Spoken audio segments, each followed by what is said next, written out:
बिस्मिल्लाहिर्रहमानिर्रहीम। आप देख रहे हैं मीडिया पॉइंट 07। इस वक्त मैं मौजूद हूँ जुड़वा शहर सक्खर और रोड़ी को मिलाने वाले लेसडाउन ब्रिज पर।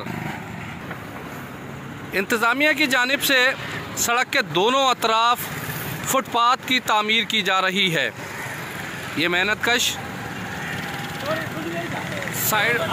राइट साइड पर फुटपाथ की तामीर में मसरूफ़ हैं। दूसरी जानिब पहले से मौजूद फुटपाथ को बेहतर बनाने के लिए काम जारी है।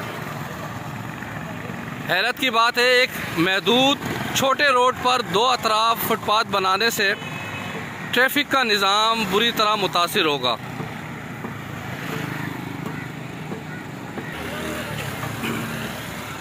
सुबह सपैर और शाम के औकात में दर्सगाहों से होने वाली छुट्टी, दफातर से आने वाले अफराद जब यहाँ से गुज़रते हैं तो ये शाहराह मुकम्मल तौर पर ब्लॉक होती है।